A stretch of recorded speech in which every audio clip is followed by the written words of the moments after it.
কর্কট রাশির জাতক জাতিকাদের আগস্ট মাস 2026 কেমন কাটবে সেই নিয়ে আজকের এই ভিডিওতে আলোচনা করব।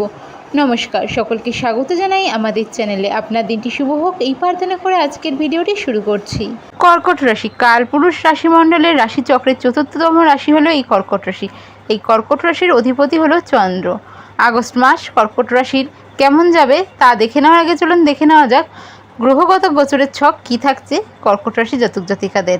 আপনাদের রাশিতে বা লগ্ন রাশিতে কিন্তু কে থাকছে এই সময়? থাকছে বৃহস্পতি। সমগ্র আগস্ট মাস জুড়ে বৃহস্পতি আপনাদের প্রথম ভাব বা লগ্নে অবস্থান করবে।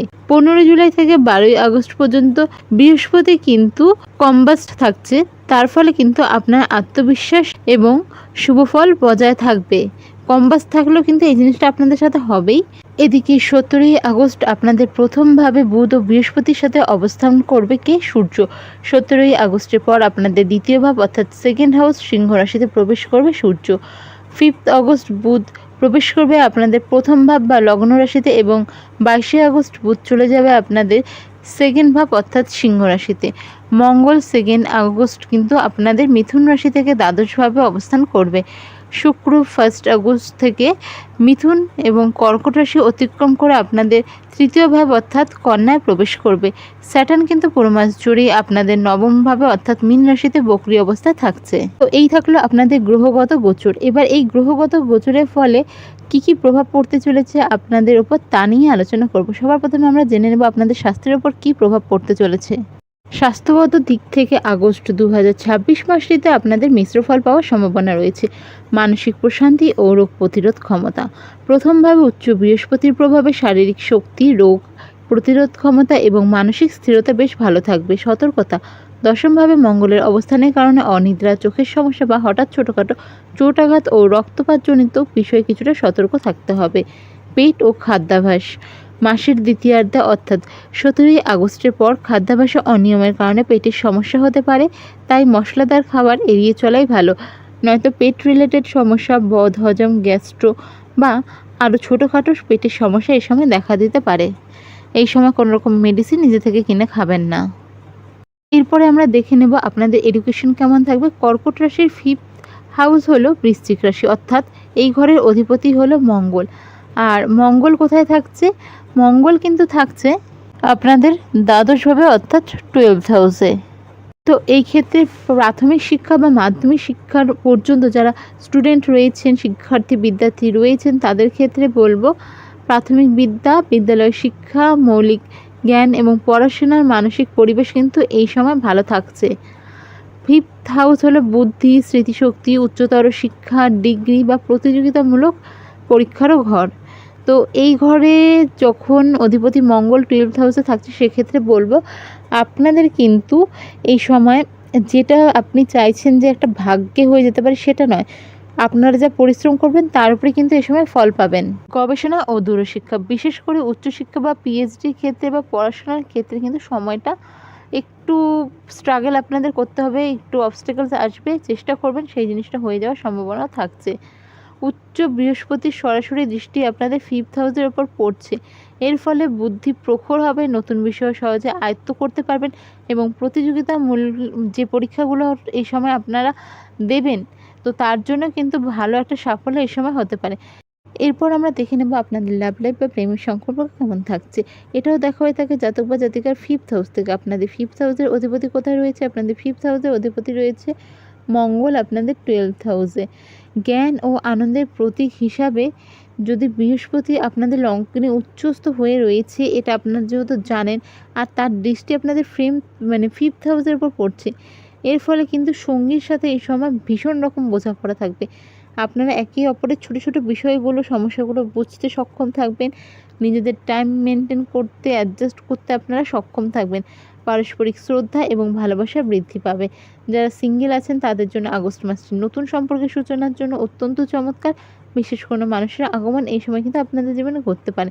যারা দীর্ঘদিন প্রেমের সম্পর্কে আছেন, বৃহস্পতির প্রভাবে তাদের সম্পর্ক বিয়ের দিকে এগোতে পারে বা পরিণতির যে একটা পারমিশন দরকার, পরিবারের সম্মতি দরকার, যারা পাচ্ছিলেন না, হয়ে যেতে পারে।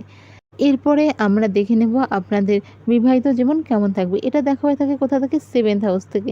আপনাদের 7th হাউসের অধিপতিকে মকর রাশি। মকর রাশির অধিপতি গ্রহ হলো শনি। তাই কর্কট রাশির জন্য বিবাহিত জীবনে জীবনসঙ্গীর মূল কারক গ্রহ হলো শনি। তো এর ফলে আপনাদের কি প্রভাব পড়বে? প্রথম ভাব থেকে উচ্চ বৃহস্পতির সরাসরি সপ্তম দৃষ্টি আপনাদের 7th হাউসে থাকার কারণে এটি বিবাহিত জীবনের জন্য একটি বড় সুরক্ষা কবচ। জীবনসঙ্গীর সাথে আত্মিক টান বৃদ্ধি এ সময় পাবে। যে কোনো পুরনো সমস্যা থেকে বেরিয়ে আসার সম্ভাবনা থাকছে। জেনুইনভাবে যদি আপনারা একটা কোনো সমস্যাকে মেটাতে চান, এই সময় কিন্তু তা ভীষণ রকমভাবে সম্ভব হওয়ার সম্ভাবনা থাকছে। সপ্তমপতি শনি ভাগ্যভাবে অর্থাৎ 9th হাউসে থাকার কারণে এই মাসে জীবনসঙ্গীর পরামর্শ বা উপস্থিতির মাধ্যমে আপনাদের ভাগ্য বৃদ্ধি হওয়ারও সম্ভাবনা থাকছে। শনি বকরি থাকার কারণে জীবনসঙ্গীর মেজাজ মাঝে মধ্যে কিছুটা গভীর বা একগুঁয়ে হতে পারে। তো এই বিষয় নিয়ে একটু আপনাদের সতর্ক থাকতে হবে।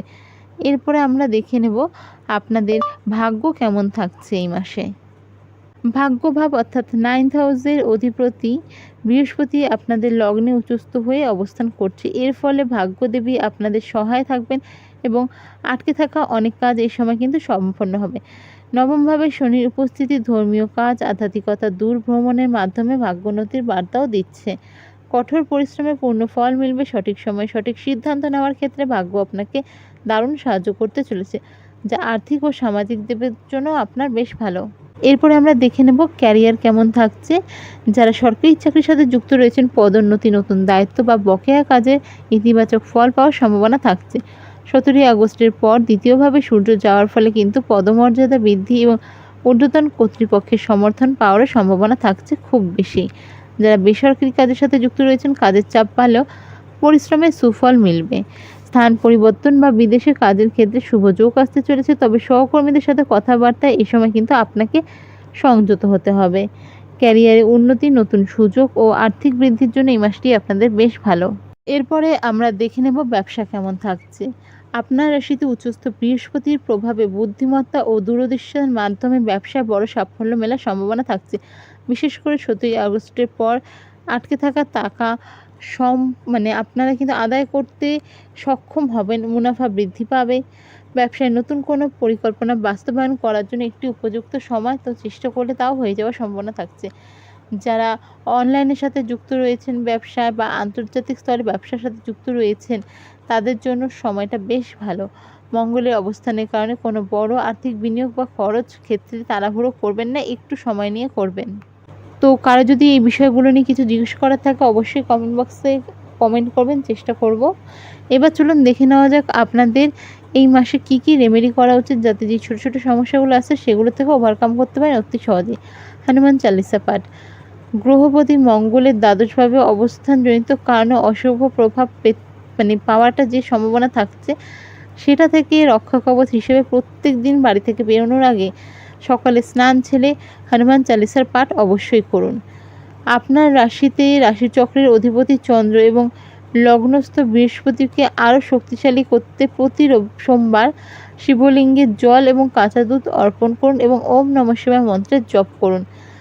মাসের শুরুতেই আপনাদের একটা ভালো পজিশনে থাকছে এবং মাসের দ্বিতীয়ার্ধেও সূর্য ভালো পজিশনে থাকছে। সূর্যের ফল আরও ভালোভাবে পেতে আমি বলবো অবশ্যই সূর্যদেবকে অর্ঘ্য দান করুন। তামার পাত্রে জল নিয়ে তাতে সামান্য লাল চন্দন দিয়ে সূর্যদেবকে অর্ঘ্য দান করুন। এর সাথে সাথে হলুদ বস্ত্রদানের মাধ্যমে বৃহস্পতি রেমেডিও আপনারা করতে পারেন। বৃহস্পতি এই সময় স্ট্রং থাকলে আরও স্ট্রং করতে পারলে অনেক সমস্যার সমাধান হবে। সেক্ষেত্রে কি করবেন, হলুদ কিছু দান করতে পারেন কোনো গরিব মানুষকে, মিষ্টি হোক, শাড়ি হোক, কাপড় হোক। এছাড়াও লগ্নে বৃহস্পতির উচ্চ প্রভাবের জন্য আপনি কিন্তু কোনো মন্দিরে হলুদ রঙের ফল, হলুদ রঙের মিষ্টি, ছোলার ডাল এগুলো দান করতে পারেন। ভীষণ ভালো রেমেডি পাবেন, রেজাল্ট পাবেন এই রেমেডি থেকে আশা করি। আর ভিডিওটি ভালো লেগে থাকলে অবশ্যই সাবস্ক্রাইব, লাইক, শেয়ার করুন। দেখা হবে পরের ভিডিওতে। জয় শ্রীকৃষ্ণ, রাধে রাধে।